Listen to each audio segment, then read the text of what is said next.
بچوں السلام علیکم۔ آج میں تیسری جماعت کی اردو کتاب سے کچھ سوالات لکھاؤں گی جو ہم نے ایک سبق پڑھا ہے، خرگوش اور گینڈا، تو اسی کے سوالات ہیں۔ یہ سوالات میں نے لکھے ہیں، آپ غور سے دیکھیں گے۔ میں آپ کے سامنے پڑھوں گی کہ آپ تاکہ ان کو یاد رکھ سکیں اور پھر دوبارہ اپنی کاپی پر لکھیں گے تو پھر یاد کریں گے۔ تو بچوں، پہلا سوال ہے، گینڈے کو کس چیز پر فخر تھا؟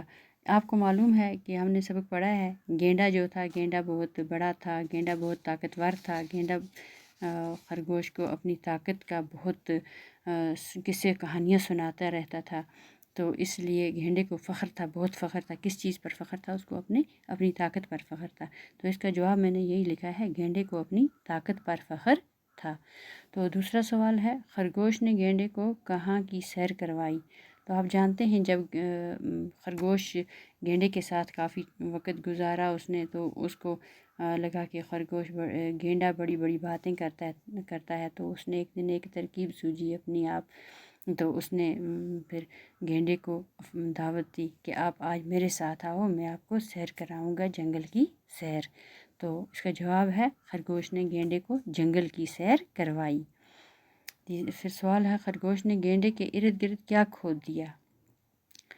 تو یہ آپ نے سبق میں پڑھا ہے، جب خرگوش گینڈا سو جاتا ہے تو خرگوش اپنے ساتھیوں کو بلا کے اس کے ارد گرد ایک گڑھا کھود دیتا ہے۔ گڑھا آپ کو معلوم ہے گڑھا کیا ہوا، وہ میں نے آپ کو اس میں سبق میں پڑھاتے وقت سمجھایا ہے۔ آگے گہری مطلب نالی سی کھود دی گہری، اسی کو گڑھا کہتے ہیں۔ جو تو اس کے ارد گرد کھود دیا تھا، تو اس لیے وہ وہاں سے نکل نہیں سکتا تھا۔ تو اس کا جواب ہے، خرگوش نے گینڈے کے ارد گرد گڑھا کھود دیا۔ یہاں تھوڑا لکھنے میں غلط ہو گیا تو میں نے نیچے صاف لکھا ہے، پھر گڑھا کھود دیا۔ تو پھر سوال ہے، گینڈا شرمندہ کیوں ہوا؟ تو اس کا جواب ہے، گینڈا خرگوش کی باتیں سن کر شرمندہ ہوا۔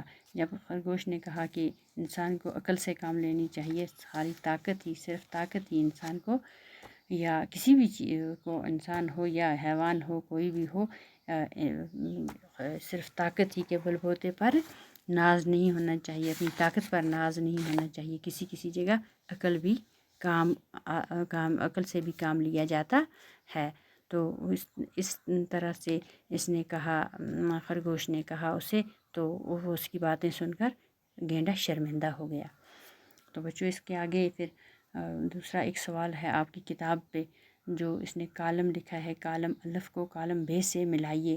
تو یہاں پہلے کالم الف میں لکھا ہے، گینڈا، خرگوش، شیر اور ہاتھی۔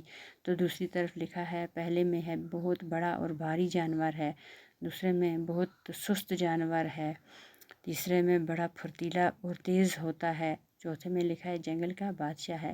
تو یہ الٹ لکھا ہے اس نے، ادھر ادھر کر کے، تو ہمیں یہ سیدھا کر کے لکھنا ہے۔ تو میں نے یہ سیدھا کر کے لکھا ہے بچوں۔ تو آگے جائیں گے، آگے میں نے اس کو سیدھا کر کے لکھا ہے۔ کالم الف میں نے گینڈا لکھا ہے، گینڈے کے آگے لکھا ہے بہت سست جانور ہے۔ تو دوسرا، خرگوش بڑا پھرتیلا اور تیز ہوتا ہے۔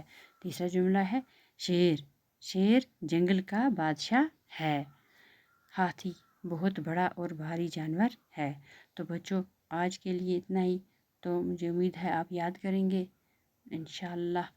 تو آئندہ ہمیں امتحان دینا ہے، امتحان کی تیاری کرنی ہے۔ تو آج فی الحال ہمیں 2 دن عید کے لیے مل گئے ہیں، کل ہماری عید ہے، تو آپ بھی خوشی منائیے، خوشی سے عیدی جمع کیجیے، اپنے پاس اپنے لیے اچھی اچھی چیزیں لائیے، تاکہ آپ پڑھائی لکھائی میں بہت دلچسپی دے سکیں۔ ایسی چیزیں لائیے، عیدی سے فضول چیزیں ایسی چیزیں ہونی چاہیے جو آپ کو تعلیم میں، مثلاً آپ کے پاس اچھا سا قلم ہونا چاہیے لکھنے کے لیے، پڑھنے کے لیے اچھی اچھی کتابیں ہونی چاہیے۔ تو اس لیے آپ کو اپنا خیال رکھنا چاہیے، تاکہ آپ کے ماں باپ بھی آپ سے پیار کریں اور آپ بھی اپنے ماں باپ سے بہت پیار کریں، خوشی رہیں۔ اللہ تعالیٰ آپ کو خوش رکھے۔ چلو، شکریہ، میری طرف سے سب کو عید مبارک۔